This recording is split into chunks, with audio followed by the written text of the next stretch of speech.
Boa noite a todos, boa noite a todas. Vamos então dar continuidade ao tema da nacionalidade. Começamos na semana passada, daremos continuidade hoje. Então, na primeira metade da aula, nós vamos ver a parte, o conteúdo que nos falta. Agora vamos falar da nacionalidade do ponto de vista da Constituição brasileira. Na aula da semana passada a gente falou de maneira genérica, né? A parte da teoria e no direito comparado. Hoje nós vamos falar do ponto de vista da lei brasileira. E na segunda metade da aula, vocês vão fazer uma atividade. Eu vou postar para vocês um questionário para vocês fazerem sobre esse tema, tá? O tema da nacionalidade. Adelante. Então, para vocês se localizarem, né, a gente já estudou o preâmbulo, os princípios fundamentais, os direitos e garantias fundamentais. Agora nós estamos no tópico da nacionalidade, encerrando hoje, né? E na semana que vem a gente vai ver direitos políticos e partidos, e encerramos aí o conteúdo do primeiro bimestre. E aí os restantes conteúdos ficam para o segundo bimestre. O roteiro do tema, na semana passada a gente falou de uma perspectiva teórica da nacionalidade, né, e também do direito comparado, ou seja, falei como funciona em outros países esse tema da nacionalidade, institutos que existem em diversos países, como a patria, a polipatria, conceito, casos, né? E hoje, então, nós vamos ver o artigo 12 da Constituição, trata de brasileiros natos, brasileiros naturalizados, perda de nacionalidade, as diferenças entre os brasileiros natos e naturalizados, e o artigo 13, que fala do idioma oficial do país e os símbolos. Então, essa primeira que a gente viu semana passada, agora que a gente vai ver agora. Né? Recapitulando o que nós vimos na semana passada, o conceito. Então, eu mostrei para vocês que em sociologia se fala nacionalidade também, para se referir ao vínculo entre o indivíduo e a nação. Aqui, para nós, em direito, não é o vínculo entre indivíduo e nação, é entre o indivíduo e o Estado. E aí o conceito jurídico fica sendo vínculo jurídico de direito público interno que se estabelece entre uma pessoa e o Estado, gerando direitos e obrigações mútuos entre o indivíduo, entre a pessoa e o Estado. Tá? Então, é um vínculo, como a gente viu, que pode ser estabelecido com o nascimento, pode ser adquirido a posteriori, em algum momento da vida, pode ser desfeito, a pessoa pode perder esse vínculo. É um vínculo de natureza jurídica, porque é estabelecido na legislação. Cada país determina em sua legislação interna a quem atribuir a sua nacionalidade e de quem retirar a nacionalidade, né? A quem negar, enfim. É de direito público interno, porque isso corresponde à legislação de cada país, entre a pessoa e o Estado, e não entre a pessoa e a nação, como a gente falou. Né? O que importa para nós é o Estado, como ente jurídico, soberano, que tem um território, que tem um povo. Né? E existem direitos e obrigações mútuos. No caso, nós brasileiros temos o dever de votar, pagar impostos, obedecer à lei. O Estado brasileiro deve proteger os nossos direitos fundamentais, nos proteger lá fora. Alguns institutos relacionados à nacionalidade. Polipatria, que é quando o indivíduo tem várias nacionalidades. Quando tem duas, a gente fala dupla nacionalidade e não dupla cidadania. Se costuma falar por aí. Apatridia, quando o indivíduo não tem nenhuma nacionalidade. Falei um pouquinho para vocês de alguns casos, vamos tornar a falar hoje. Ostracismo era uma forma antiga de punição, quando o indivíduo era expulso do país e lhe era retirada a nacionalidade. Mudança de nacionalidade, o indivíduo pode mudar de nacionalidade. É um direito seu. Né? A Declaração Universal dos Direitos Humanos, de 1948, e a Convenção de Montevidéu sobre Nacionalidade, de 1933, são dois documentos internacionais que regram a matéria. E alguns dos casos de que nós falamos, né, para ilustrar essas questões, o caso Mahamam, que eu vou tornar a falar hoje, da República Dominicana, do escritor Augusto Rabas. No próximo slide a gente tem aí umas imagens.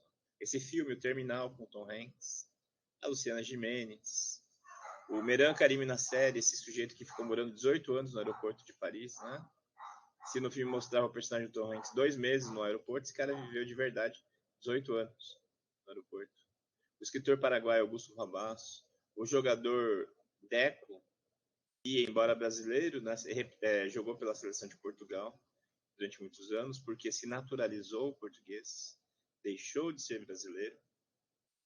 E o Eduardo Severin tinha duas nacionalidades, tinha dupla nacionalidade. Ele era estadunidense e é brasileiro.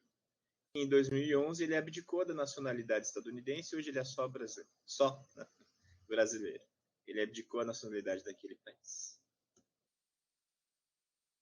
E o esqueminha que nós fizemos ao final, sintetizando a questão da aquisição da nacionalidade.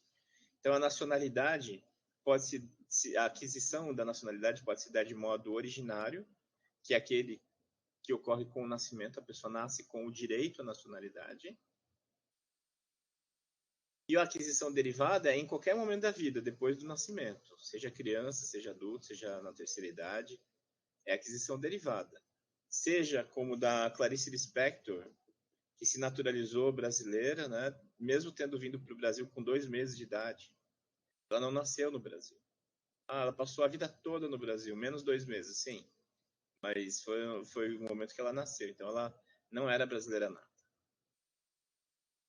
A aquisição originária pode se dar por 2 sistemas, o sistema jus solis e o sistema jus sanguinis. Jus solis, o critério é jurisdição territorial. Nasceu no território do Estado ou naqueles espaços sobre os quais o Estado exerce a jurisdição, tem direito à nacionalidade. Então, os países que decidem adotar o jus solis atribuem a nacionalidade para quem nasce na sua jurisdição territorial. E países? Os países, principalmente os países que receberam imigrantes, né? O Brasil, os Estados Unidos, a Argentina, o Chile. Os países que adotam o jus sanguinis, sobretudo os europeus, e nós também passamos a adotar esse critério, atribuem a nacionalidade apenas pelo critério da ascendência. Não descendência, tá, gente? Como a gente frisou na semana passada. Ascendência é o parentesco vertical para cima. Descendência é o parentesco vertical para baixo. O que é descendência? Exemplos de descendência. Filho, neto, bisneto, trineto. Exemplos de vínculos de ascendência. Pai, mãe, avós, bisavós, trisavós. Então, descendência e ascendência são diferentes, tá? Então, se você tem um avô italiano, você tem que falar que tem ascendência italiana e não descendência italiana. O Brasil, como a gente vai estabelecer agora, mas já adiantei, o Brasil adota os 2 sistemas. O Brasil adota o jus solis e o jus sanguinis.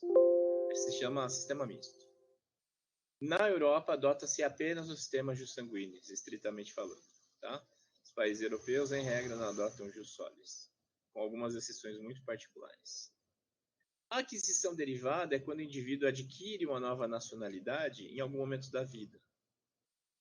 Vai ser voluntária se for por um ato de vontade, a pessoa quis aquela nacionalidade, né? A pessoa quis.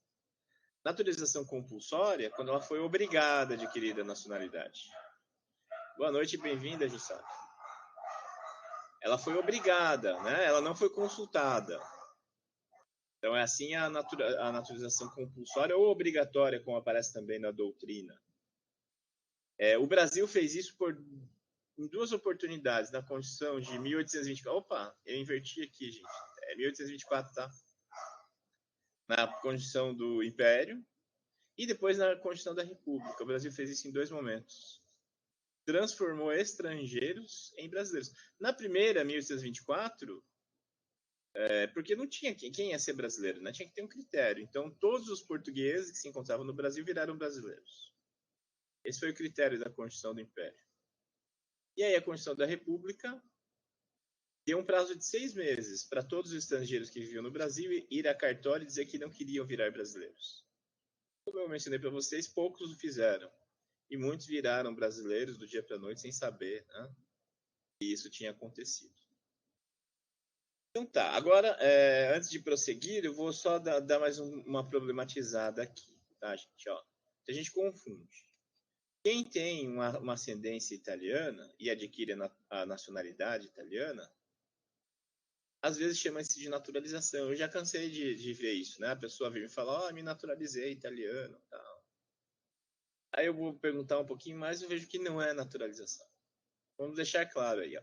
Se você tem um avô italiano e com 20 e poucos anos de idade, 30 anos de idade, já adulto, você adquire a nacionalidade italiana, significa que você exerceu o direito quando adulto, mas você já tinha o direito com o nascimento. Quando você nasceu, você já tinha um avô italiano. Então, é aquisição originária. Você adquiriu com o nascimento. Você já tinha um avô italiano. Você só veio a exercer esse direito com 30 anos de idade. Então, ainda assim, aquisição originária, tá? Pela via jus sanguinis. Não é naturalização. Para ser naturalização, tem que ser pela via derivada aqui, ó, gente. Ó. Tem que ser por aqui. Normalmente acontece quando a pessoa vai morar no país, migra para lá, atende a legislação, jura a bandeira e aí se naturaliza. Tá? Isso é naturalizar-se. Então, se você tem um avô italiano e exerce o direito à nacionalidade italiana já adulto, isso não é naturalização. Não é. É só o exercício de um direito que você já tinha desde que nasceu. É claro isso que eu estou falando, gente? Porque isso é muito comum aí, tá? Todo mundo fala errado. Quando vocês se formarem e forem atuar como advogados, às vezes vai chegar um cliente falando disso, né? Você tem que entender os conceitos, tem que entender os institutos. Outra coisa que eu vejo muito aqui em Foz é de gente que vai morar no Paraguai e adquire a autorização de residência, né? O visto permanente deles. E eles dão um documento, o documento de imigrante do Paraguai. É tipo um RG. É muito comum aqui, tá? Aí a pessoa fala que se naturalizou paraguaio. Aí eu vou ver o documento e falo, não, você não se naturalizou paraguaio. Você é estrangeiro vivendo no Paraguai e você tem direito a um documento, que é esse documento de imigração, de imigrante. Não é naturalizar-se paraguaio. Você não virou cidadão paraguaio. Você é um estrangeiro com direitos de residência. É muito diferente. Daí a pessoa fica confusa, fala, não. Daí eu pergunto assim, você vota nas eleições lá? Tem eleição para presidente, tem eleição para governador. Você vota nas eleições? Você fala, não vota. Não vota porque você é estrangeiro. Não se naturalizou. Se você se naturalizasse, você votaria, né? Então muita gente confunde os institutos, fala tudo errado, né? Ainda mais aqui na fronteira. As pessoas acham que entendem, mas não entendem nada. Tem que saber sanar essas questões, gente, tá? Entender os institutos. Esse exemplo que eu estou dando nesse contexto pandêmico não é muito bom, né? Ninguém está passando a ponte aí tem meses. Mas, enfim, deixo como exemplo. Muito bem, agora vamos então aprofundar a questão da nacionalidade brasileira, estudando a Constituição. Vamos ver o que dispõe a Constituição a respeito. O tema da nacionalidade está dado no artigo 12 da Constituição e também está regrado agora pela Lei de Imigração. A Lei de Imigração, a Lei 13.445, de 24 de maio de 2017, entre os artigos 64 e 76. Quando a gente fala de nacionalidade brasileira, a gente tem que levar em consideração a Constituição e a Lei de Imigração. A Lei de Imigração, como vocês podem ver, é bem recente, né? 2017 é ontem, em termos de direito. E muitas das disposições ainda estão por ser bem dimensionadas. Muito do impacto dessa nova lei ainda não foi bem mensurado. Então, tem várias lacunas ainda, várias questões por serem analisadas pelo judiciário, né? Ela vai levar ainda alguns anos até assentarem as mudanças dessa nova lei. Então, o que a gente vai fazer? Vamos estudar do ponto de vista da Constituição, por óbvio, mas também vamos nos reportar a dispositivos da Lei de Imigração, tá, gente? Para a gente entender o que mudou, quais são as novidades. Só para falar da Lei de Imigração um pouquinho. Essa Lei de Imigração, ela foi criada para facilitar o deslocamento e substituir uma lei antiga, que era o Estatuto do Estrangeiro, de 1980, a Lei 6815, de 1980, que estava bem defasada e criava uma série de óbices para o ingresso de imigrantes no Brasil e tal. Tinha uma perspectiva antiga da segurança nacional, tratava estrangeiro com um potencial risco, né? Como se todo estrangeiro fosse inimigo, tá? Daí mudou a perspectiva, agora há uma proteção de direitos humanos há princípios protetivos ao imigrante, também há proteção ao brasileiro que migra, por isso é a lei de migração. Trata do migrante, né? Que pode ser imigrante ou emigrante. Imigrante é aquele que vem, emigrante é aquele que vai. Imigrante é o estrangeiro que vem para o Brasil, emigrante é o brasileiro que vai para outros países. É como importação e exportação, né? Importação, imigrante, aquilo que vem. Exportação, aquilo que vai, né? O emigrante.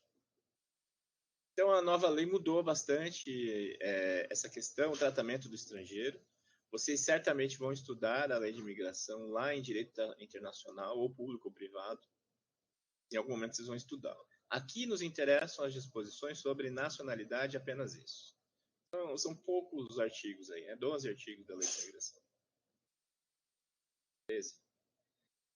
Brasileiros. Existem dois tipos de brasileiros: brasileiros natos e brasileiros naturalizados. Os natos estão dispostos no inciso 1º do artigo 12 da Constituição e os naturalizados no inciso 2º do artigo 12. Vamos ler. Giovanni, deixa eu aproveitar que você está na tela aí. Lê para a gente essa parte do artigo 12. O artigo 12 é bem longo, tá, gente? É bem longo, assim, não se compara ao artigo 5º. Ele tem vários parágrafos, né? E aqui é o comecinho dele, não é todo ele, não. Vamos continuar lendo depois. Eu vou pedir para o Giovanni ler só o que está na tela, por gentileza. Artigo 12. São brasileiros. Inciso 1º. Natos. Linha A. Os nascidos na República Federativa do Brasil, ainda que de países estrangeiros, desde que não estejam a serviço de seu país. A linha B. Os nascidos... Desculpa, Giovanni. É de pais, ainda que de pais estrangeiros. Opa, pais desculpa. mesmo. Ah, tá, desculpa. Os nascidos no estrangeiro, de pai brasileiro ou mãe brasileira, desde que qualquer deles esteja a serviço da República Federativa do Brasil. A linha C. Os nascidos no estrangeiro, de pai brasileiro ou de mãe brasileira, desde que sejam registrados em repartição brasileira competente ou venham a residir na República Federativa do Brasil e optem, em qualquer tempo, depois de atingida a maioridade, pela nacionalidade brasileira. Obrigado, Giovanni. Então, o Giovanni leu o comecinho aí, o inciso 1º, que trata dos brasileiros natos. Os brasileiros natos são aqueles nascidos, aquelas pessoas que nascem, já nasceram brasileiras. Os brasileiros naturalizados são aquelas pessoas que em algum momento viraram brasileiras. Eram originalmente estrangeiras, adquiriram o direito de se tornar brasileiras e aí viraram brasileiros naturalizados. Então, estamos vendo os brasileiros natos. Então, as duas formas são formas de aquisição originária. Vamos encaixar aí, né, nos mapas mentais do conteúdo que a gente já estabeleceu. Então, nós temos a aquisição originária e a aquisição derivada. Nós estamos falando de aquisição originária, com nascimento. Né? Estamos falando da aquisição originária. Então, para ser brasileiro nato, tem que ter aquisição originária, nasceu. E o que a gente tinha visto é que na aquisição originária tem os jus sólios e os jus sanguíneos. Os jus sólios e os jus sanguíneos. E eu disse para vocês que o Brasil adota os dois. Como? Tá aí. O que o Giovanni acabou de ler para a gente. Vamos interpretar melhor, que eu vou mostrar para vocês como se estabelece isso. Então, inciso 1º. Vamos começar pela linha A. São brasileiros natos, os nascidos na República Federativa do Brasil, ainda que de pais estrangeiros, desde que esses não estejam a serviço de seu país. Ó, eu destaquei algumas partes da gente analisar. Os nascidos na República Federativa do Brasil. Todos aqueles que nasceram sob a jurisdição territorial brasileira. Nasceram no território do Brasil ou nasceram na embaixada brasileira ou em uma embarcação, um navio de bandeira brasileira que está no oceano, ou um avião matriculado no Brasil que está no espaço aéreo internacional. Ou seja, nasceu na República Federativa do Brasil, no território, ou naqueles espaços onde o Brasil exerce jurisdição territorial, né? E que não constituem o seu território. Ainda que de pais estrangeiros. Essa é uma disposição para deixar bem clara que não há restrição. Nasceu no Brasil é brasileiro.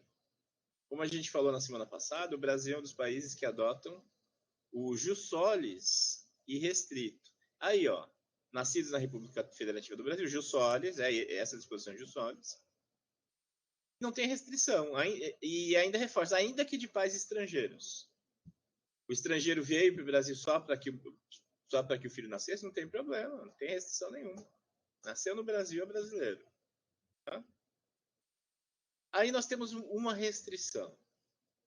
Uma restrição. Desde que estes não estejam a serviço de seu país. Desde que estes pais estrangeiros não estejam representando a soberania de outro país. O que isso quer dizer? Isso se reporta aos diplomatas, ou seja, aqueles funcionários que atuam representando seu país junto a outros países, junto à soberania estrangeira.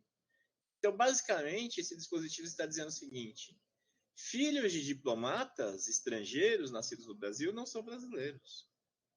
Por que essa discriminação? O que o Constituinte considerou foi o seguinte: os diplomatas estrangeiros não estão no Brasil porque decidiram migrar para cá. Eles não estão aqui com o intuito de construir uma vida, se estabelecer, se fixar pelo resto da vida, buscando um futuro melhor, né? Porque gostaram do país. Não. Os diplomatas estrangeiros estão aqui para representar o seu país, a serviço do seu país. Então, logo termine o período de estada, que é de 2, 3 anos, eles vão embora para outros países. Né? É assim que funciona a carreira diplomática. Fica um tempo no país, volta para o seu país, vai para outro país, retorna para o seu próprio país, fica pulando de representação em representação. Então, o que o Constituinte brasileiro considerou é o seguinte: esses diplomatas estrangeiros não estão aqui com finalidade migratória.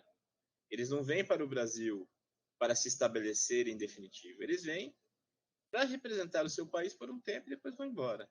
Então, o Constituinte falou o seguinte: os filhos dessas pessoas não têm o direito a ser brasileiros. Por isso essa discriminação aí, né? Por isso que filho de diplomata estrangeiro não tem direito a ser brasileiros. Estou dando o exemplo de diplomata para que vocês possam visualizar. Mas qualquer pessoa que esteja a serviço do seu país entra nessa categoria. Chamados adidos culturais, adidos militares, adidos de inteligência, né? Tem vários tipos de adidos que representam o país, né? E junto a outro. Mas para facilitar entender, pensem em diplomatas. E por estar a serviço do seu país, é a serviço do governo, tá? E não ser transferido por uma empresa privada. Não é isso, não. Eu trabalho para uma multinacional, a multinacional transfere a pessoa para outro lugar. Não é isso. Isso não é estar a serviço do seu país, não. Vamos pular a linha B, vamos para a linha C. E eu já fiz os destaques, ó.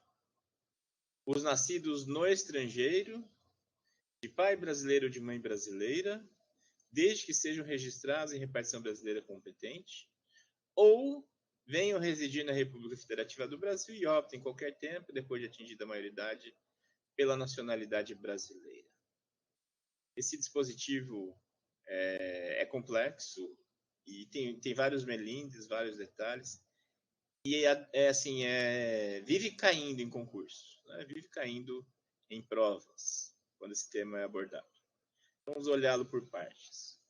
Os nascidos no estrangeiro, nascidos em outros países, tá? De pai brasileiro ou de mãe brasileira. Então, o brasileiro que migra para outro país e tem um filho lá, entra nessa categoria, tá? Nascido no estrangeiro, nascido em outros países. E vejam ali que não precisam ser o pai e a mãe, basta que sejam os dois. Pai brasileiro ou mãe brasileira, não precisam ser os dois. Suponhamos, um brasileiro migra para a Espanha, se casa com uma espanhola e tem um filho lá. Esse filho tem direito a ser brasileiro pela via jus sanguinis paterna. Tá? Não precisa ter pai e mãe, basta ter o pai ou só a mãe. Tá? Não precisam ser os dois. Então, os nascidos no estrangeiro, de pai brasileiro ou de mãe brasileira, desde que, isso quer dizer uma condição absoluta, desde que. Então, tem que atender esse requisito. Tem requisito lá para brasileiro, pela aquisição jussólios, lá na linha A? Não tem requisito. Nasceu no Brasil é brasileiro. Né? O requisito é que os pais estejam em dia com o imposto de renda. O requisito de que os pais vivam no Brasil há pelo menos 3 anos. Não tem esse requisito. Tá? Outros países têm. O Brasil não. Nasceu no Brasil é brasileiro, lá na linha A. Né? Na linha C, nós temos requisitos.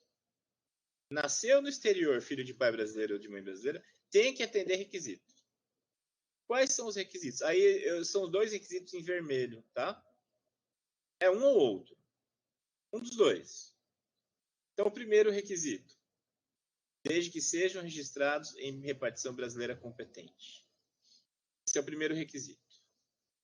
Tá? Os 2 são excludentes. Então, o primeiro é o seguinte, que haja registro na repartição brasileira competente. Vamos supor aqui no nosso contexto de fronteira, gente. Aqui no Paraguai, né, atravessada a ponte, nós temos uma colônia brasileira muito grande. Mais de 200 mil brasileiros vivendo ali nessa região, na circunscrição do Consulado Geral do Brasil em Cidade do Leste. Então, digamos, um casal de brasileiros tem filho lá. Esse filho nascido não nasceu no Brasil, nasceu no Paraguai. Para ser brasileiro, o que é preciso fazer? A Constituição está dizendo que tem que ter o registro. O que é o registro? Esse casal tem que vir para Foz e fazer o registro aqui? Não, né? Mesmo porque nesse momento de pandemia não é possível. Onde que é o registro competente?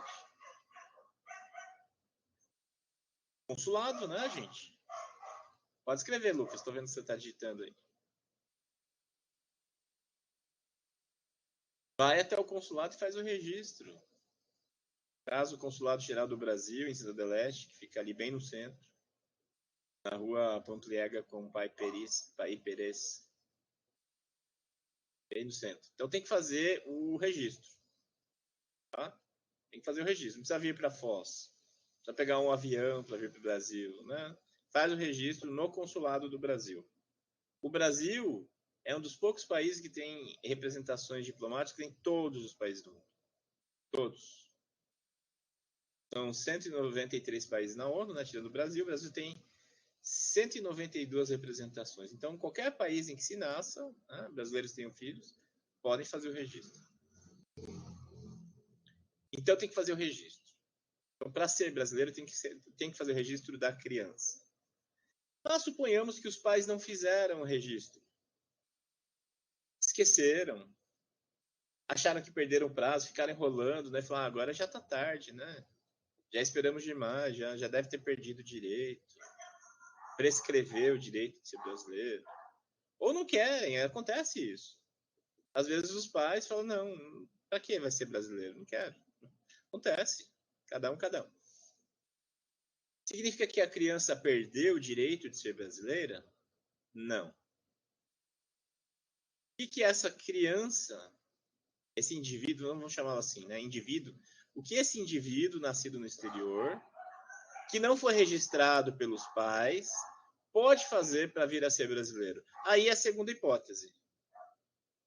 Ou, né, venham a residir na República Federativa do Brasil e optem em qualquer tempo, depois de atingida a maioridade, pela nacionalidade brasileira. Esse indivíduo nascido no exterior, cujos pais não o registraram, pode vir morar no Brasil. E veja que o Constituinte adota o verbo residir. Não adota o verbo domiciliar-se, né? Ele deixa claro que é o menos, porque a gente tem residência e domicílio. Para residir. Residir, vocês sabem, é menos do que domiciliar-se, né? Residência e domicílio. Então, não está aí domiciliar-se, está a residir, é o menos. O Constituinte fez questão. Então ele vem morar no Brasil. Quanto tempo? Tem que morar 3 anos no Brasil? 2 meses, não, veio morar e já acabou, tá aí. Acabou de chegar a estabelecer residência, já está cumprida essa parte do requisito. Então, venha residir no Brasil, né? E opte. Esse verbo é muito mal entendido, gente. Eu chamo a atenção de vocês para ele. Opa. O verbo optar é muito mal compreendido. Optar não quer dizer abrir mão da outra nacionalidade. Você é espanhol, né? Para ser brasileiro, você tem que deixar de ser espanhol. Não é isso. A gente entende errado. Não é isso. Optar significa, você quer ser brasileiro? Sim ou não? Fala, eu quero. E aí ele vira brasileiro. Isso é optar. Não tem que abrir mão da outra nacionalidade. Meu exemplo lá, um espanhol, né, que migrou para a Espanha, se casou com uma espanhola, teve um filho. Não fez o registro da criança. Aí o indivíduo cresceu e quer vir morar no Brasil, quer ser brasileiro. Ele vai optar pela nacionalidade brasileira. Ele não precisa abrir mão da nacionalidade espanhola, porque ele é espanhol. Ele não precisa abrir mão. Ele vai passar a ser brasileiro e espanhol. Ele vai acumular as duas nacionalidades. Estão entendendo aí, gente? Tudo certo? Esse tema está sempre caindo, tá? E sempre há pegadinha sobre isso. Bem, joia. Tem um prazo para fazer essa opção? Depois, sei lá, 2 anos depois de atingida a maioridade? 5 anos? Um prazo prescricional? Não, não tem, ó. O Constituinte colocou lá. Em qualquer tempo. Se quiser fazer isso na terceira idade, pode fazer. Não tem prazo para isso, não. Em qualquer tempo. Para sempre. Depois de atingida a maioridade, né? Esse é o único requisito. Então, até para ele poder manifestar a sua vontade, ele tem que ser plenamente capaz. Então, depois de atingida a maioridade. Então, esse indivíduo que não foi registrado quando criança pelos pais, depois de adulto, ele vem morar no Brasil e faz a opção de nacionalidade. É assim que a gente chama, gente, opção de nacionalidade. Como se faz a opção de nacionalidade? Se faz na Justiça Federal, tá? É via judicial. Entra com uma ação de opção de nacionalidade para o seu cliente. Então, em qualquer tempo, depois de atingida a maioridade, pela nacionalidade brasileira. É isso. A linha C é isso. Um brasileiro que nasceu no exterior tem que ser registrado. Não foi registrado?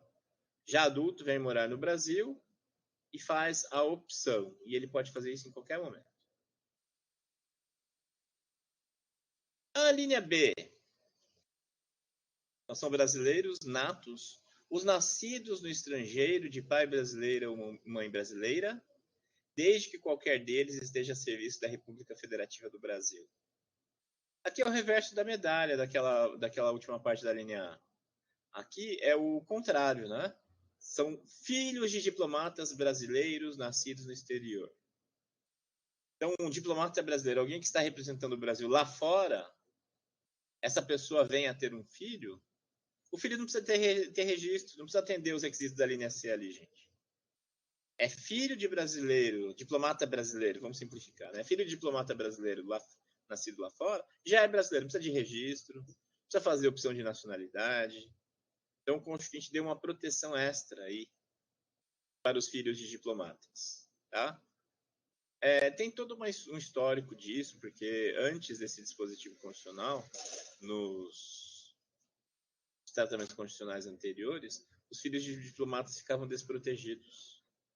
Então, enquanto eles não fossem registrados, eles não tinham nacionalidade nenhuma, eram apátridas. Se morressem, né, antes do registro, não morriam como apátridas. Então, teve vários casos aí e tal. Então, o Constituinte de 88 preferiu dar uma proteção especial aos filhos de diplomatas brasileiros. É diplomata que tem filho, o filho já é brasileiro, não precisa fazer nada. Não precisa de registro, não precisa de opção. É filho de qualquer outro brasileiro do diplomata, aí tem que fazer ou o registro, ou o indivíduo, depois de grande vem para o Brasil e faz a opção. E aí nós ficamos assim, ó. Jus solis e jus sanguinis, olha aí. A linha A é o nosso jus solis. Os nascidos na República Federativa do Brasil. Os brasileiros natos são os nascidos na República Federativa do Brasil. Os que nasceram sob a jurisdição territorial brasileira são brasileiros.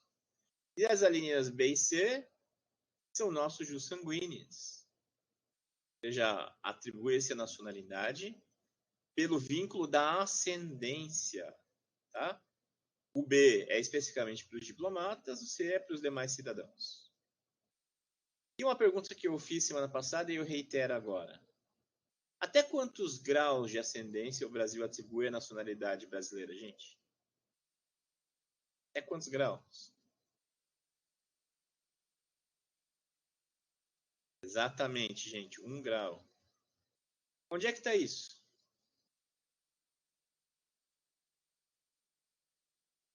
Está aí em algum lugar 1 grau? Está escrito isso?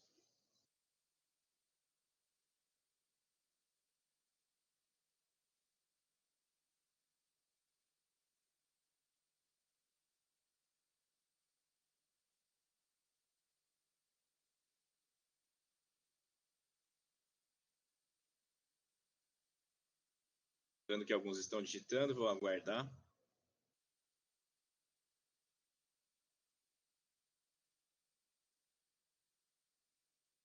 Você lembra porque eu falei, né, Giovanni?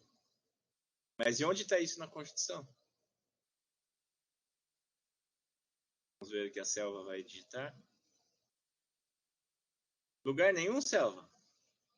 Tá aí, ó, a linha C, ó. A linha C. Os nascidos estrangeiros, de pai brasileiro ou de mãe brasileira. 1 grau. De pai brasileiro ou mãe brasileira. Não adianta ser neto de brasileiro, não adianta ser bisneto de brasileiro. Tem que ser filho de pai brasileiro ou mãe brasileira. 1 grau. Tá? 1 grau de ascendência. Diferente da Itália, que são 5 graus, como eu falei para vocês. Pai, avô, bisavô, trisavô, tetravô. Se você tem um tetravô, um de vários tetravôs que você vai ter, se tiver um tetravô italiano, você tem direito à nacionalidade italiana. Tá? Eu não sei como é a redação da legislação deles, mas deve ser algo mais ou menos assim. Aí na nossa Constituição está pai brasileiro, mãe brasileira, 1 grau. 1 grau de ascendência. Prossigamos. A opção de nacionalidade. Aquela questão do brasileiro que não foi registrado, né, ao nascer, e que vai fazer a opção. Então, é o caso dos filhos de brasileiros nascidos no exterior que não foram registrados em repartição brasileira competente. Eles podem, depois de atingida a maioridade, a qualquer tempo, fazer a opção de nacionalidade. E a ação se chama ação de opção de nacionalidade. E optar não significa abdicar da outra nacionalidade, como eu já disse. Não há preterição. Você não tem que abrir mão da outra. E onde está a competência? Isso não é da Constituição, tá? Isso é do Estatuto. Estatuto não, da Lei de Imigração. A competência é da Justiça Federal. Jurisdição voluntária. A pessoa, se quiser, apresenta. Senão, não é obrigatório. Só para vocês verem, assim que é uma ação, né? A petição de uma ação de opção de nacionalidade. Se vocês forem atuar e fazer a opção de nacionalidade de algum cliente, vocês vão apresentar uma petição em juízo mais ou menos com essa cara aí, ó.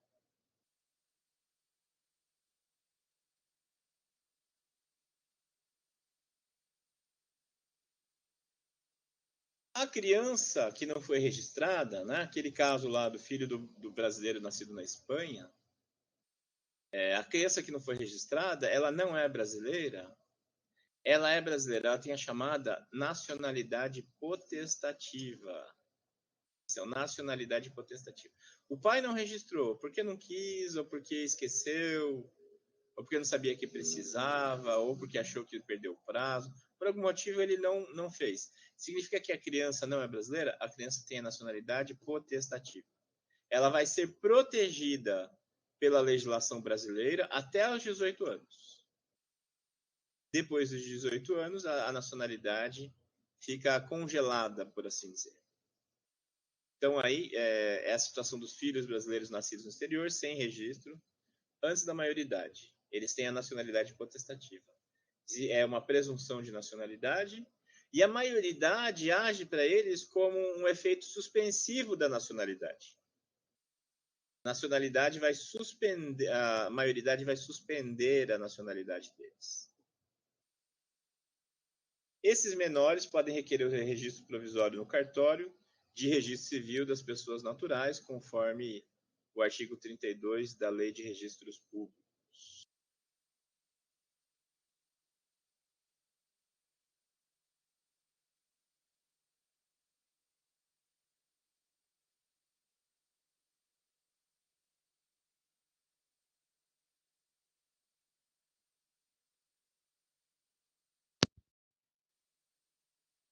Vocês estão me ouvindo?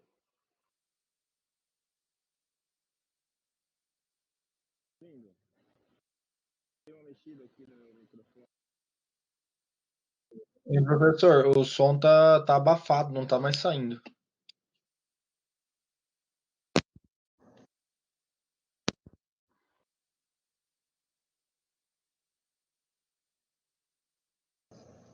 Pronto. Joia. Então, opção de nacionalidade não é isso, tá? Tu é moleque, pede para sair. Não é obrigar a pessoa a abdicar da outra nacionalidade. É apenas dizer, quer ser brasileiro, sim ou não. Isso é a opção de nacionalidade, tá?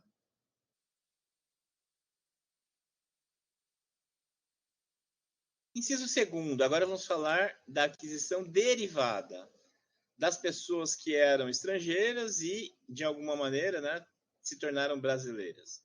Essa situação. Alguém pode ler para mim? O Giovanni já leu, outra pessoa, por gentileza? Posso ler, professor? Por gentileza, Selva. Naturalizados, os que, na forma da lei, adquiram a nacionalidade brasileira, exigidas aos originários de países de língua portuguesa, apenas residência por 1 ano ininterrupto e idoneidade moral. B. Os estrangeiros de qualquer nacionalidade, residentes na República Federativa do Brasil há mais de 15 anos, ininterruptos e sem condenação penal, desde requeiram nacionalidade brasileira. Obrigado, Selva. Excelente. Então, agora, a aquisição derivada. São brasileiros naturalizados. Aí temos duas situações de brasileiros naturalizados, né? Aqueles estrangeiros que viraram brasileiros. Então, da linha A. Os que, na forma da lei, adquiriram a nacionalidade brasileira. Aí. Os que, na forma da lei, adquiriram a nacionalidade brasileira. Então, a lei determina como se adquire a nacionalidade brasileira. Qual lei? A lei de imigração, de que eu falei. Antes era o Estatuto do Estrangeiro. Hoje é a lei de imigração.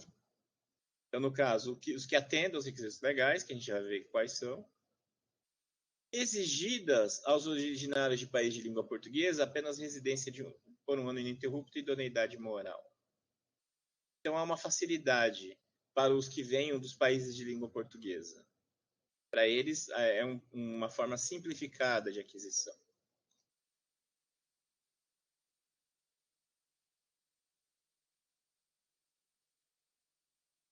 É que estou tentando passar de página. Ok. Os tipos de naturalização. Nós temos a naturalização ordinária, a ordinária de originária de país de língua portuguesa, e a extraordinária. Essas são as modalidades da Constituição. A Lei de Imigração trouxe outras 3 modalidades de naturalização: a naturalização especial, a provisória e a simplificada. Deixa eu voltar lá no inciso 2º. Então, aqui, ó, essa primeira parte da linha A é a aquisição ordinária. Tá? Aquisição ordinária. A segunda parte da linha A, para aqueles dos países de língua portuguesa, é chamada de aquisição extraordinária. Tá? E esses... Desculpa. Ordinária dos países CPLP. Essa da linha B é que é extraordinária. Desculpa, eu toquei as bolas. A linha B é extraordinária. Então, na primeira metade da linha A é ordinária, na segunda, ordinária de proveniente de país de língua portuguesa, e a B, extraordinária. Esses nomes sempre foram nomes doutrinários. É a doutrina que falava, a Constituição não dá esses nomes. Aí a lei de imigração, em 2017, adotou esses nomes, tá? Então, até 2017, esses eram nomes doutrinários. Agora são nomes legais. Estão lá na lei de imigração, tá, gente? Então, vamos seguir aqui para ver um pouco mais. Então, esse é isso. Tem 6 modalidades, 3 na Constituição, 3 na lei de imigração. Vamos falar um pouquinho mais delas. Aqui. Então, na primeira parte, é a naturalização ordinária. Quando fala que são brasileiros naturalizados, os que, na forma da lei, adquiriram nacionalidade brasileira. Essa é a naturalização ordinária. A lei de imigração, no seu artigo 65, diz quais são esses requisitos da lei, né? Os que, na forma da lei, o que a lei dispõe? O artigo 65 diz que, para se tornar brasileiro, esse estrangeiro tem que atender o seguinte, tem que ter os seguintes requisitos. Capacidade civil, tá? Extremamente capaz. Residência em território nacional pelo prazo mínimo de 4 anos. Ele tem que morar no Brasil há 4 anos, pelo menos. Tá? Comunicar-se em língua portuguesa. Como se vai saber que ele se comunica em língua portuguesa? É feita uma prova. Uma provinha na Polícia Federal. É a Polícia Federal que aplica. Aqui em Foz nós temos o núcleo de estrangeiros da Polícia Federal. Então tem um departamento bem especial da Polícia Federal. E aqui eles fazem essa prova, né? Então o estrangeiro que queira se naturalizar vai ter que comprovar o domínio da língua portuguesa. Vai lá na Polícia Federal fazer uma prova. E aí uma vez eu perguntei para um agente, né? O diretor do departamento, sobre como era essa prova. E ele falou que é uma prova de ditado. Eles ditam o texto para a pessoa, se a pessoa consegue transcrever o ditado, ainda que com dificuldades, né? É considerado que a pessoa tem domínio da língua portuguesa. É exatamente a mesma prova que o Tiririca fez há alguns anos. Não sei se vocês se lembram disso. A primeira vez, lembra, Giovanni?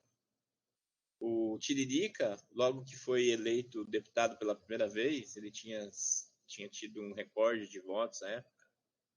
Havia desconfiança de que ele fosse analfabeto.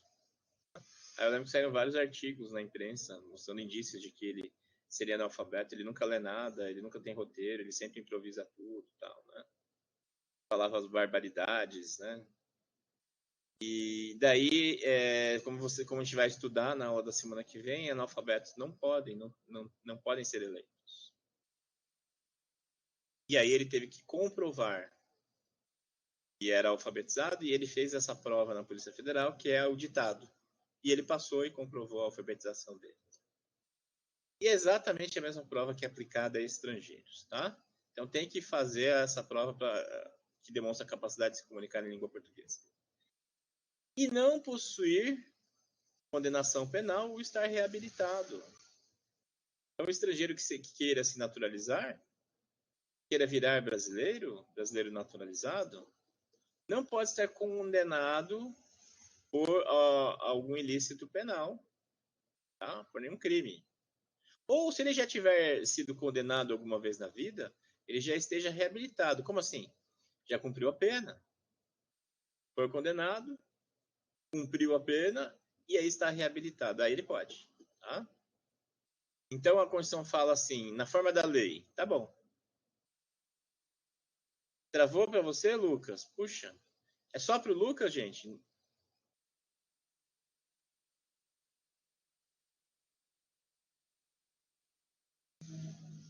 Normal para a selva?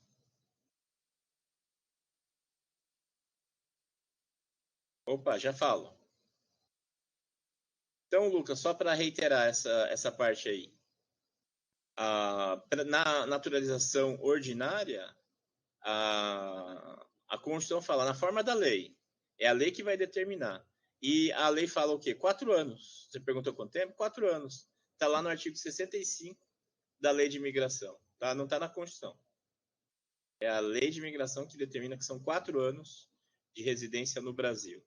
E essas outras condições, capacidade, residência de 4 anos, comunicar-se em língua portuguesa, não ter condenação penal ou então estar reabilitado. E é um ato discricionário do poder público de natureza constitutiva. O que isso quer dizer? Vocês não estudaram ainda direito administrativo, mas a gente pode antecipar algumas coisas. O poder público atribui, se quiser ou não, a nacionalidade para essa pessoa. Tá? É um ato discricionário. O poder público vai verificar se atende ou não os requisitos e pode se negar, né? Se entender que não atende os requisitos. E de natureza constitutiva, quer dizer, a partir do momento que o poder público reconhece, está constituído o direito, no caso, a nacionalidade brasileira. Agora, a naturalização ordinária para pessoas originárias de países de língua portuguesa. Então, é a segunda parte da linha A, lá, né? Artigo 12, inciso 2º, a linha A. Exigidas aos originários de país de língua portuguesa apenas residência por um ano ininterrupto e idoneidade moral. Residência de 1 ano. É um requisito temporal baixo, gente. 1 ano é muito pouco, né? A pessoa veio de Portugal, mora no Brasil há só 1 ano, ela pode virar brasileira se quiser.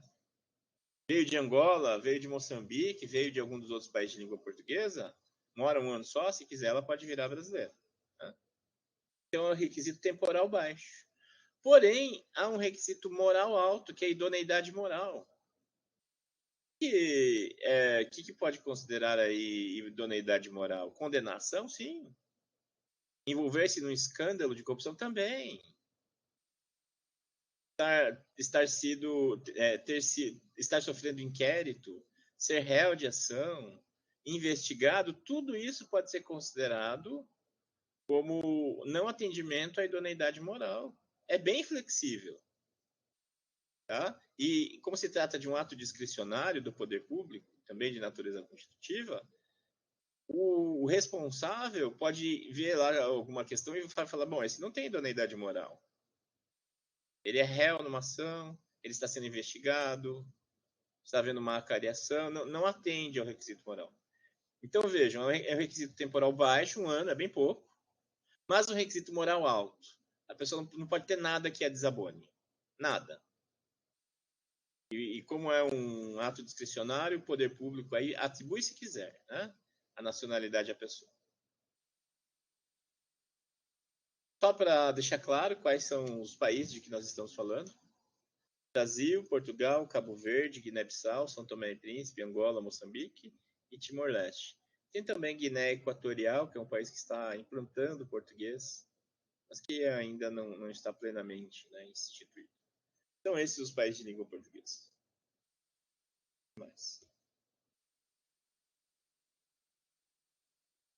Agora, a naturalização extraordinária. A linha B, artigo 12, inciso 2º, a linha B. São brasileiros naturalizados, os estrangeiros de qualquer nacionalidade residentes na República Federativa do Brasil há mais de 15 anos ininterruptos e sem condenação penal, desde que requeiram a nacionalidade brasileira. Então, vejam. Residentes, não domiciliados. De novo, o Constituinte optou pelo verbo mais flexível. Residentes. Na República Federativa do Brasil, né, no Brasil, há mais de 15 anos ininterruptos. Então, há um prazo alto. Podemos dizer que é um requisito temporal alto. 15 anos é bastante coisa. Né? Ininterruptos ainda, quer dizer, não pode ter morado nesses 15 anos um tempo fora, voltado para o seu país. Né? 15 anos ininterruptos. E sem condenação penal. Isso é um requisito moral baixo. Ele pode ser réu, ele pode ser investigado, pode estar no centro de um escândalo na internet, não importa. Ele só não poderia se ele tivesse, no caso, uma condenação penal. Se ele não tiver, está atendido o requisito. É um requisito moral baixo. Comparado com o outro lá, que era um requisito moral alto, agora é um requisito moral baixo.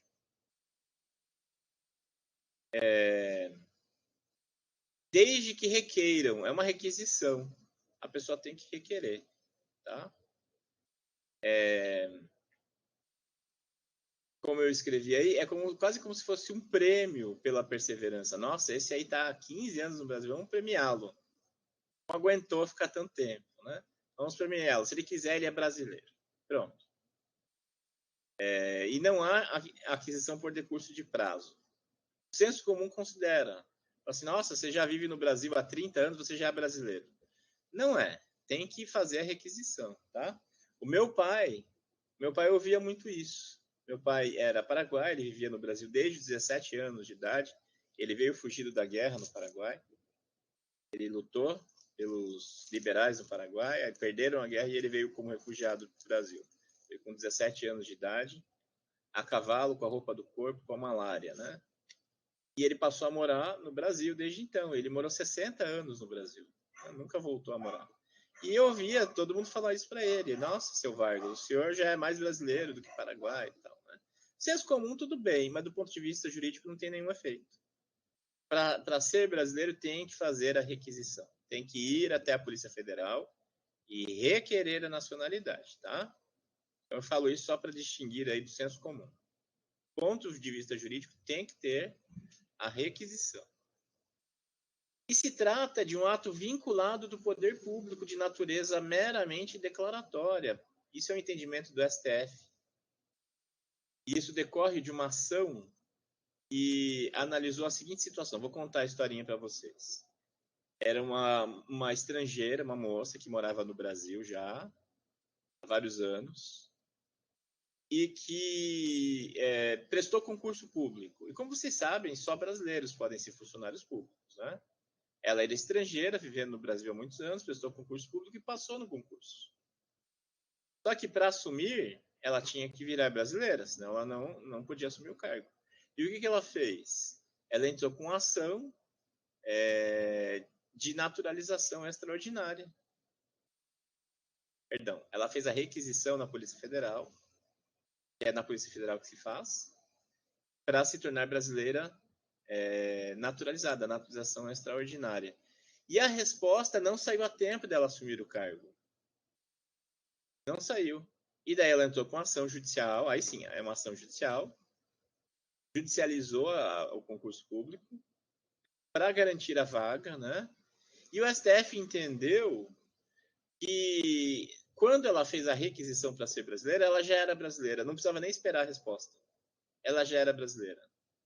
Por quê? Porque é um ato vinculado do poder público. O poder público não pode falar não. Não é discricionário. Ela atendeu os requisitos, ela já está há mais de 15 anos no Brasil e ela não tem condenação penal, fez a requisição, já é brasileira, não precisa de nada mais. Foi o que o STF disse. Tá? A autoridade não podia falar não para ela, ela já atendeu os requisitos. Então, natureza meramente declaratória. A resposta que viesse era apenas declaratória e não constitutiva. E é um ato vinculado porque o poder público não podia falar não para ela. Atendeu os requisitos, já é brasileira. Então, ela naquele momento já podia assumir o cargo público. Tá? Então, foi uma decisão do STF sobre essa questão. Vejam que eu estou falando de alguns tópicos de direito administrativo, que vocês vão estudar mais à frente, mas não tem como pular para falar disso, tá, gente? As questões de ato vinculado, discricionário, tudo isso vocês vão estudar melhor mais para frente. A naturalização especial, essa é uma nova categoria. Essa não está na Constituição, está na Lei de Imigração, artigo 68 e 69, que fala que o estrangeiro cônjuge há mais de 5 anos de integrante do Serviço Exterior Brasileiro, ou então empregado em missão diplomática ou consular do Brasil, por 10 anos, tem direito à naturalização especial. E os requisitos? Capacidade civil, língua portuguesa e sem condenação penal ou estar reabilitado. Essa é uma nova categoria de naturalização.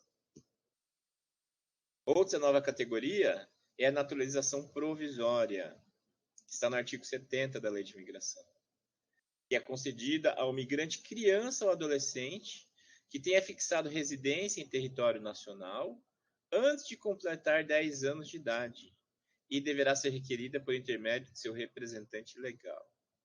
Então, a criança ou adolescente que veio para o Brasil, né, com menos de 10 anos de idade, ela pode requerer a naturalização. Claro, ela não tem capacidade para isso, então ela vai fazer isso via o seu representante legal. os pais, tutor, quem for o seu representante legal. E aí a criança vai se naturalizar e vai virar brasileira, tá? Mas isso é só para aquelas crianças que vieram para o Brasil antes dos 10 anos de idade. Veio com 11 anos, aí já não. Naturalização provisória. E a terceira e última categoria nova é a naturalização simplificada, outra novidade da lei de imigração. Artigo 26, parágrafo 6º e 7º. É a situação do apátrida, aquela pessoa que não tem uma nacionalidade. Pessoa que não seja... A lei dá a seguinte definição para apátrida. Está lá no artigo 1º da lei. Pessoa que não seja considerada como nacional por nenhum Estado, segundo a sua legislação, nos termos da Convenção sobre o Estatuto dos Apátridas de 1954, ou assim reconhecida pelo Estado brasileiro. Essa é a definição legal de apátrida. Então, o legislador criou uma forma simplificada de naturalização para os apátridas. Os apátridas que estejam no Brasil podem se naturalizar de maneira bem simples. Então, fala assim, ó. Reconhecida a condição de apátrida nos termos dos incisos tal e tal, o solicitante será consultado sobre o desejo de adquirir a nacionalidade brasileira. Então, primeiro, está um apátrida no Brasil, ele tem que requerer o reconhecimento da sua condição de apátrida. Isso vai ser feito. A partir do momento que ele é declarado apátrida, ele é reconhecido como apátrida no Brasil, oferece-se a nacionalidade brasileira para ele. Ô, apátrida, você quer ser brasileiro? Se ele fala quero, ele vai virar, que é essa naturalização simplificada. Ele não é obrigado, tá? Ele não é obrigado, é oferecido. Aí o parágrafo 7º fala, caso o apátrida opte pela naturalização, ele aceite a oferta, a decisão sobre o reconhecimento será encaminhada ao órgão competente do Poder Executivo para a publicação dos atos necessários à efetivação da naturalização no prazo de 30 dias, observado o artigo 65. Esse órgão do Poder Executivo eu achei que já estava definido, mas não está não, tá? Eu tenho uma orientanda, ex-orientanda já, de TCC, que fez uma pesquisa sobre isso e ela me trouxe o dado que não estava ainda definido, o órgão competente. Por que minha dúvida? Porque nós já tivemos um caso. Esse caso aí que eu mencionei semana passada. O caso da Mahamama. Da irmã dela, Suadma. Elas, as duas, e o irmão que elas tinham, que morreu num assalto, como eu contei, foram os 3 primeiros a serem beneficiados pelo reconhecimento da condição de apátrida. Então, eles eram apátridas, vivendo no Brasil, pediram para ser reconhecidos como tal, e foram. Daí ele foi morto num assalto, né? E as 2 irmãs foram reconhecidas como apátridas, e as duas foram as 2 primeiras a ter a naturalização simplificada. Elas se tornaram brasileiras. E aí está ela, né? A Mahamama. A irmã dela não gosta de aparecer muito, mas ela, a Marra, está sempre aparecendo na imprensa. Aí foi um print que eu fiz no programa Conversa com o Bia, né? Ela toda orgulhosa aí de ter o documento brasileiro. Hoje ela é brasileira. Ela é brasileira naturalizada.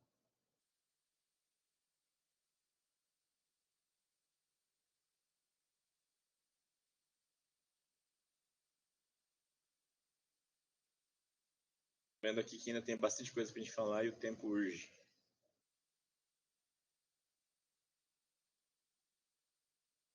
Como funciona a competência? A competência da Polícia Federal para a naturalização. Então, quem queira se naturalizar brasileiro vai procurar a Polícia Federal. E a opção de nacionalidade é pela via judicial. É feita na Justiça Federal por meio da ação de naturalização, como eu falei para você. Perdão, ação de opção de nacionalidade. Ação de opção de nacionalidade. E a naturalização se faz na Polícia Federal, né? Vai-se até lá e se faz a requisição de naturalização. Aí a Polícia Federal, que tem a competência, é o órgão responsável, né? Aí tem vários das competências que a Polícia Federal atua, né? No caso, autorização de residência, carteira de registro nacional migratório, solicitante de refúgio, solicitação de autorização de endereço. Então, tem vários serviços para estrangeiros aí e a naturalização. Porém, lá vocês vão encontrar para isso.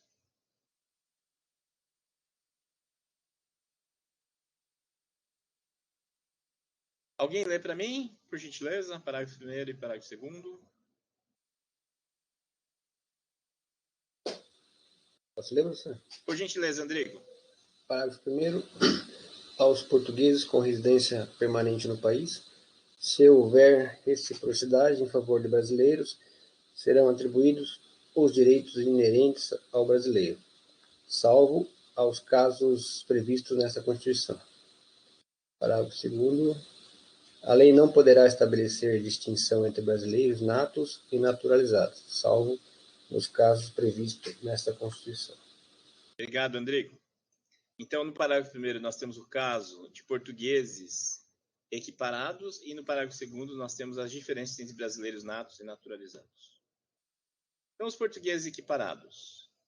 Aos portugueses com residência permanente no país, cidadãos de Portugal que tenham o visto de residência permanente no Brasil.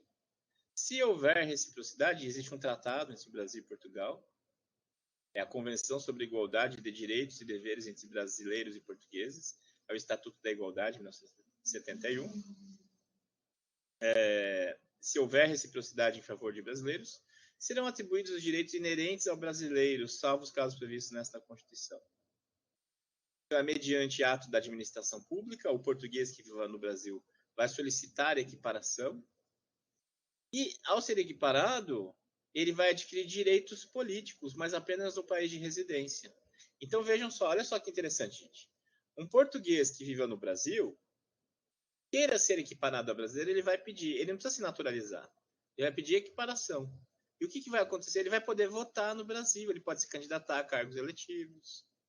Só que ele perde esse direito lá em Portugal. E a recíproca é verdadeira. Brasileiro, né, legalmente residente em Portugal, que peça para ser equiparado, ele passa a ter direitos políticos em Portugal.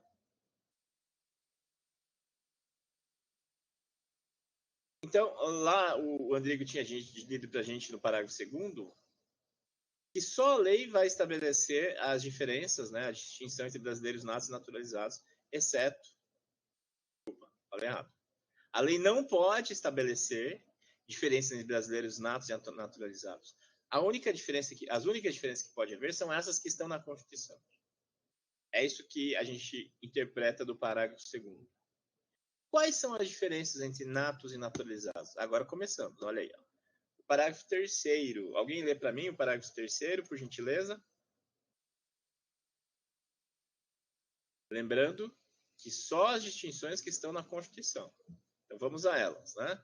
Brasileiro nato e naturalizado não terão diferenças, a não ser essas que estão na Constituição.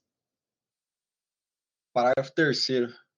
São privativos de brasileiro nato os cargos de presidente e vice-presidente da República, de presidente da Câmara dos Deputados, de presidente do Senado Federal, de ministro do Supremo Tribunal Federal, de carreira diplomática, de oficial das Forças Armadas, de ministro do Estado de Defesa. Joia, obrigado, Giovanni. Significa que só o brasileiro nato pode ocupar esses cargos. O brasileiro naturalizado não pode ocupar nenhum desses cargos. Qual é a lógica? Que são cargos muito importantes e não pode pairar sobre a pessoa que ocupa esses cargos nenhum tipo de suspeita de favorecimento do seu país de origem, por exemplo. A pessoa migra de outro país, se torna brasileiro e vira, digamos, diplomata. E aí, será que pode haver uma suspeita de que ele está favorecendo o seu país de origem? Não pode. Vira presidente da República, vira presidente da Câmara dos Deputados, né? Então, esses cargos são considerados cargos estratégicos. Então, brasileiros naturalizados não podem ocupar, só brasileiros natos. Eu geralmente dou uma dica para facilitar, memorar esses cargos todos, porque tem que lembrar desses 7, a gente tem que lembrar. Eu dou uma dica, mas eu não sei se ajuda para vocês. A gente ainda não teve esse tópico, que é a ordem de vocação da presidência. Talvez vocês saibam aí, pelo bom senso, pelo senso comum, de vocês lerem por aí, né? Então, no caso, a ordem de vocação da presidência da República. Nós temos o presidente.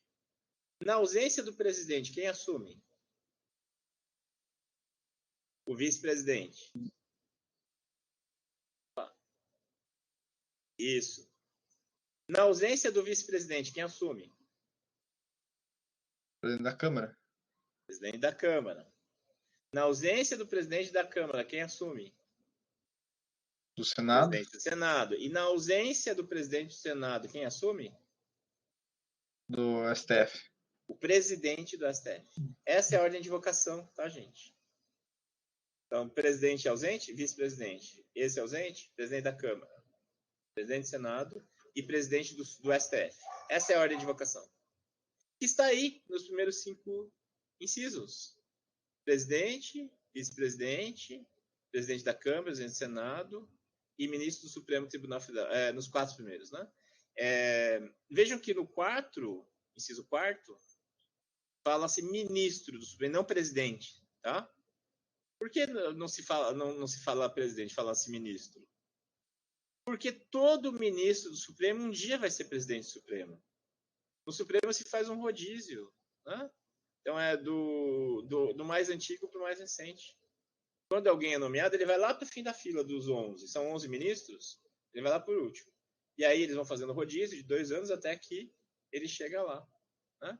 Então todos os ministros do Supremo um dia vão ser presidentes do Supremo. Então aí o inciso 4 já fala, não fala presidente, fala ministro. Ministro do Supremo. Então só brasileiro nato pode ocupar esses cargos. Carreira diplomática, porque é diplomata, que é importante, que lida com outros países. Oficial das Forças Armadas.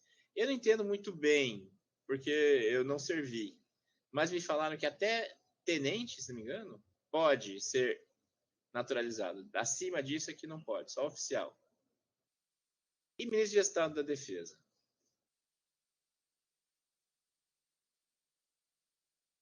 Outra distinção. Ah, tá. Apenas as seguintes distinções, né? Esses 8 cargos que a gente falou. Alguém me deu essa dica, mp3.com, gente. Para quem gosta de macete, tá aí, ó. mp3.com, vamos ver se dá certo. Ministro de Estado da Defesa, presidente. O que é esse 3? Eu não lembro agora o que é o 3.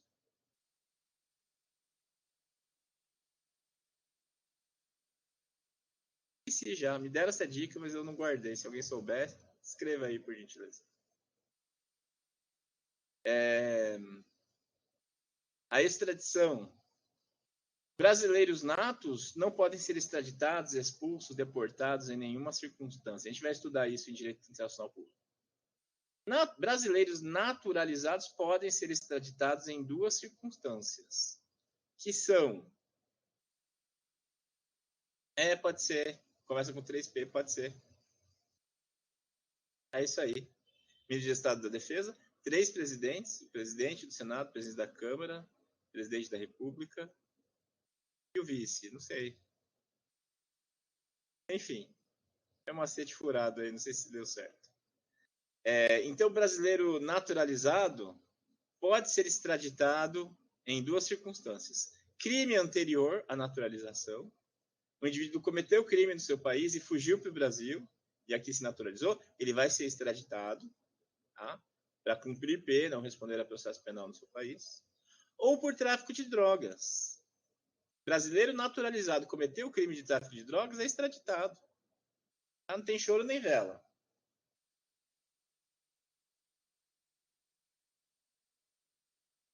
No artigo 89, existem 6 vagas reservadas para brasileiros natos no Conselho da República. Isso é mais uma curiosidade, tá, gente? Esse Conselho da República nem tem sido acionado. É um conselho que existe, mas enfim. 6 das vagas são reservadas para brasileiros natos. E no artigo 222, fala-se que a propriedade de empresa jornalística e de radiodifusão sonora e de sons e imagens é privativa de brasileiros natos ou naturalizados há mais de 10 anos. Criou uma nova categoria, né? Os brasileiros naturalizados há mais de 10 anos. Opa, a Selva nos quebrou o galho aí, Selva. Obrigado por me salvar. MP3, ministro do Supremo, presidente, vice-presidente, presidente da Câmara e presidente do Senado. E o com carreira diplomática, oficial das Forças Armadas e ministro de Estado da Defesa. Obrigado, Selva. Tá aí. Para quem gosta de macetes, eu não gosto de macete. Mas fica a dica aí. Então, gente, essas são as distinções entre natos e naturalizados. Não tem mais nenhuma. E a lei não pode criar mais nenhuma. Não pode, por exemplo, o governo do estado do Paraná fazer um edital de concurso público para um cargo qualquer aí, falando que apenas paranaenses podem se inscrever. Não pode, não pode. Porque brasileiros paranaenses seria uma distinção entre brasileiros que a Constituição não permite. Então, brasileiros de quaisquer lugares do Brasil podem vir prestar esse concurso. Tudo bem que depois vão ter que morar no Paraná, mas não existe essa categoria brasileiro paranaense. Ou quem é de São Miguel, o que é mesmo? São Miguelense, suponho? São Miguelense? Ou a Prefeitura Municipal de São Miguel reserve vagas apenas para São Miguelenses? Não pode. Pode exigir que depois a pessoa more na cidade, mas não pode exigir que seja São Miguelense. Por que não pode? Porque a Constituição não permite nenhuma distinção entre brasileiros que não sejam essas que estão aí. Tá? Apenas essas distinções que estão na tela. Não há outras. O artigo 5º, inciso 51. Nem o brasileiro será extraditado, salvo naturalizado, em caso de crime comum praticado antes da naturalização ou de comprovado envolvimento em tráfico ilícito de entorpecentes e drogas afins na forma da lei. Aí o que eu disse. O brasileiro naturalizado pode ser extraditado nessas duas circunstâncias. Tá? Parágrafo 4º. Será declarada a perda da nacionalidade do brasileiro que, primeiro, tiver cancelado a sua naturalização por sentença judicial em virtude de atividade nociva ao interesse nacional. Segundo, adquirir outra nacionalidade, salvo nos casos, a linha A, de reconhecimento de nacionalidade originária pela lei estrangeira.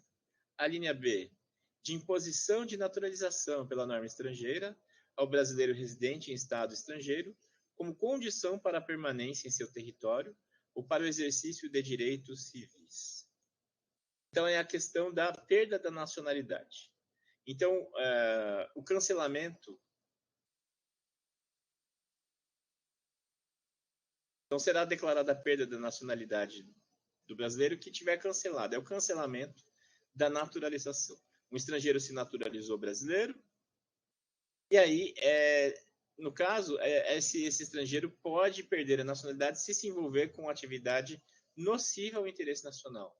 A gente pode pensar terrorismo, atentado contra o chefe de Estado estrangeiro.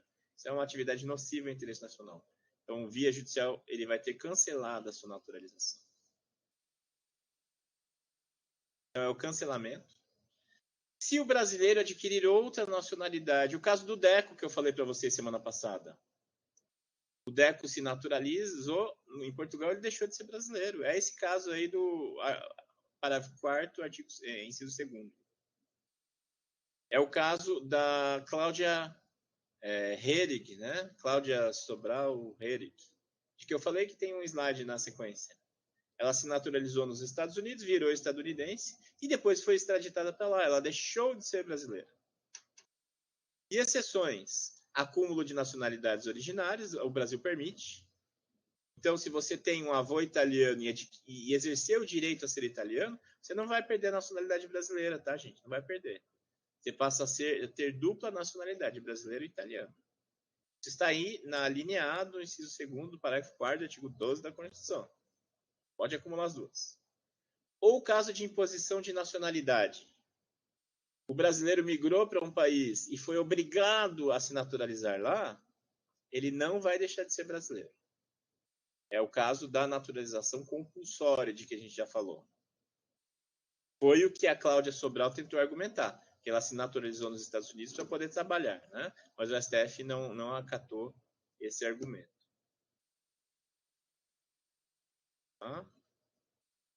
Aí, né?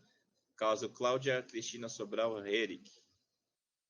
Essa notícia fala em cidadania americana, gente. Está duplamente errado. É nacionalidade, como eu falei para vocês, a gente não fala cidadania, a gente fala nacionalidade. Cidadania é um dos direitos que vem com a nacionalidade. Nacionalidade é um pacotão de direitos, no qual tem um pacotinho pequenininho que é cidadania. É um pacote mais amplo. nacionalidade. E não é americana, é estadunidense, tá? Não existe nacionalidade americana. É estadunidense, dos Estados Unidos. E aí, aquele esqueminha que a gente tinha visto na aula passada e que eu reapresentei aqui, adaptado para a nossa Constituição, nossa legislação, fica assim, ó. A aquisição originária está lá no artigo 12, inciso 1º, sendo que por jus solis é a linha A, jus sanguinis a linhas B e C. A aquisição derivada está no inciso 2º do artigo 12, sendo que nós temos 6 tipos de naturalização voluntária, 3 na Constituição, 3 na lei. E com relação à naturalização compulsória, nós temos a questão de imposição de nacionalidade. O parágrafo 4º, inciso 2º, a linha B, diz que se o brasileiro foi obrigado a se naturalizar em outros países, ele não perde a nacionalidade brasileira. E aí, a Clarice Lispector, que eu mencionei para vocês, ela escreveu, naquela terra, a Ucrânia, onde ela nasceu, eu literalmente nunca pisei, fui carregada no colo. Ela veio com 2 meses de idade, ela nunca pisou mesmo, porque ela não andava com 2 meses de idade. Ela literalmente nunca pisou. E ela lamentava o fato de não poder ser brasileira nata e ser brasileira naturalizada por apenas 2 meses. E para encerrar, o artigo 13. A língua portuguesa é o idioma oficial da República Federativa do Brasil. Parágrafo 1º. São símbolos da República Federativa do Brasil a bandeira, o hino, as armas e os selos nacionais. Parágrafo 2º. Os estados, o Distrito Federal e os municípios poderão ter símbolos próprios. Então, nós temos a língua portuguesa como idioma oficial e a sua instrumentalização se dá no Código de Processo Civil e em outros estatutos normativos que vocês vão estudar, né? E muitas vezes é exigida a tradução juramentada de documentos estrangeiros para terem validade em juízo ou terem qualquer tipo de validade. Um histórico escolar, por exemplo, a criança estudou em outro país. Esse histórico escolar tem que ser traduzido, né? Aqui no sistema de educação, do Sistema Estadual de Educação do Paraná, não se tem exigido a tradução juramentada para que crianças que têm histórico escolar em espanhol, por exemplo, possam se matricular no ensino público. É uma característica, mas em regra se exige a tradução e para juízo, tradução juramentada. E os símbolos, a bandeira, o hino, as armas e os selos nacionais, sendo que as unidades da federação podem ter cada qual os seus símbolos. Os estados, os federais e os municípios. Então, São Miguel deve ter o seu brasão e a sua bandeira, possivelmente o seu hino também, né? Cada município, cada estado pode ter aí os seus símbolos próprios, conforme o amparo do artigo 13. Uma dúvida, gente? Tranquilo? Dei uma acelerada agora no fim, mas a gente concluiu aí a abordagem. Vamos ao intervalo, então. Depois do intervalo, chamada e a atividade que vocês vão fazer, tá bom? 21 horas. Voltamos.